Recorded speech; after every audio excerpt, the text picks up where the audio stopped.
જય સિયારામ. આજે આપણે મહુવા તાલુકાના ખડસૈયા ગામે આવ્યા છીએ. ત્યાં આપણી મુલાકાત એક આશુતોષ દાસ મહારાજ સાથે થઈ છે. ચાલો આપણે બધા જાણવી તેની જીવન વિશે, ભક્તિ વિશે, કઈ રીતનો એનો સંઘર્ષ રહ્યો. તો મહારાજજી આપણું નામ? આશુતોષ બાપુ. આશુતોષ. આશુતોષ દાસ બાપુ. એટલે આપણો આશ્રમ અત્યારે કઈ જગ્યા ઉપર છે?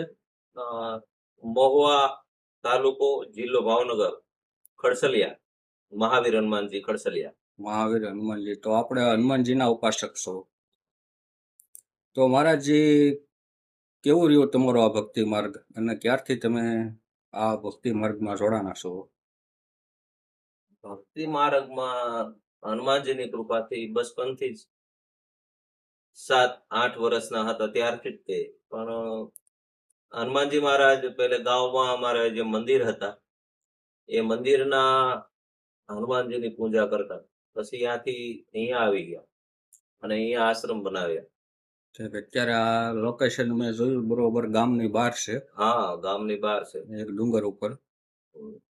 તો આપણો અનુભવ કયો રહ્યો ભક્તિ માર્ગમાં? સારું કે આમ સંસારિક માં સારું? સંસાર પણ અને ગૃહસ્થ હોવું કે વિરક્ત હોવું, માણસ સત્ય ધર્મનું આચરણ કરવું, આંતર જગત અને બાહ્ય જગત બંને તરફથી શુદ્ધ રહેવું એ પરમાત્માને પ્રિય છે. જેમ કે રામચરિત માનસમાં ભગવાન રામચંદ્રજી કહે છે, મોહ કપટ ચલચિત્ર નહીં ભાવા.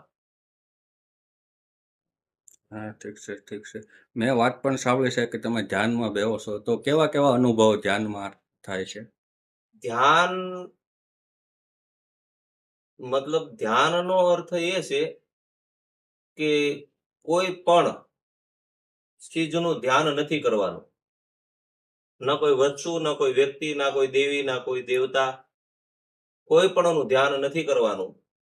અને એકદમ શાંત ચિત્ત, એકદમ શાંત ચિત્ત મતલબ નિર્વિચાર હોય થઈ જવું, એને ધ્યાન કહેવામાં આવે છે. તો આપણે મેં વાત પણ સાંભળી છે તમે અહીંયા ઘણી ગાયોને સેવા સાકરી કરો છો અહીંયા મંડાલી. હા. કરો છો નહીં, કરતા થા. ગાયો હતી 3. પછી વારંવાર એકવાર બીમાર પડી, પણ વધારે સગવડ નહીં હોવાને કારણે ગાય જે બીમાર પડી એનું શરીર સમાપ્ત થયું એ ત્યાં સુધી રાખી છે ગાયને. કોઈ ગાયને છૂટી કરી નથી. જેમ કે આપણા ગાય હતા એના સમાધિ આપ્યા અહીંયા. ગાયની સમાધિ છે? હા, ગાય માતાજીની સમાધિ આપી. બધી જ ગાયને અંત સુધી પાળી, વૃદ્ધાવસ્થા સુધી. આપણે મોટી ગૌશાળા ન કરીએ કે તો કાંઈ નહીં, પણ જેનું દૂધ ખાધું છે એને છોડી નથી. જ્યાં સુધી જેટલી થાય એટલી સેવા કરી છે. હા, ઠીક છે. આર્થિક પરિસ્થિતિના હિસાબે તમે ન કરી શકો અત્યારે? હા, હા, ન થઈ શકે. એના માટે સુખ સુવિધા હોવી જોઈએ, બધી ગાયોને રાખવા માટે વ્યવસ્થા હોવી જોઈએ, ઘાસચારો હોવો જોઈએ. આવું બધું હોય તો રાખી શકાય. અને ઉત્તમ છે ગાય રાખવી, એનાથી ઉત્તમ તો કઈ વસ્તુ છે જ નહીં પૃથ્વી ઉપર. ના ના, સાચી વાત છે. તો તમે આ જે દીક્ષા લીધી એ તમારા ગુરુનો ફોટો મેં હમણાં અહીંયા જોયો. એટલે કઈ સાલમાં તમે એ દીક્ષા લીધી? આશરે કેટલા વર્ષ થઈ ગયા છે?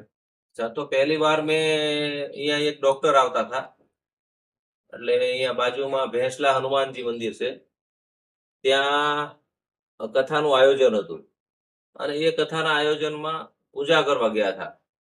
આમ તો આપણે ગ્રહસ્થ સાધુની ઘરે જન્મ થયા છે, બરોબર? એટલે જે ભેંસલા હનુમાન કથાના આયોજનના સમયમાં ગયેલા અને પછી નિરંતર આવવા જવાનું રહ્યું ને આશ્રમે. પછી બાપુ સ્નાન કરવા ગયેલા અને સ્નાન કરીને બહાર આવ્યા એટલે મને કંઠી કરાવી, બોલે. અને મેં અહીંયા પોતે પછી જગ્યા જેવું બનાવ્યું કે આપણે બાપુએ તો કીધેલું વિરક્ત થઈને, પણ માતાજી છે, માજીની સેવા કરવી પણ અનિવાર્ય છે. એટલે મેં અહીંયા પોતાની જગ્યામાં જ હનુમાનજી મહારાજ છે એની સેવા અવિરત શરૂ રાખી. તો નાનપણથી જ તમે રામજી મંદિરે સેવા પૂજા કરતા આવ્યા છો? હા. અને પછી તમને એક હનુમાનજીમાં એક લગ્ન લાગી ગયેલી કે અત્યારે પણ તમે હનુમાનજીની સેવા સાકરી પૂજા પાઠ અત્યારે કરી રહ્યા છો? હા. અને તમને ગુરુનો ભેટો થઈ ગયેલો છે. એટલે એને તમને કંઠી પણ આપેલી. હા ત્યાંથી તમારું સંસારી જીવન છોડીને તમે ના સંસારી જીવન શરૂ જ નહોતા કર્યા એટલે છોડવાનો કોઈ સવાલ નથી. શરૂ જ નહોતા કર્યા, એટલે તમે અત્યારે ભક્તિના માર્ગ ઉપર છો. હમ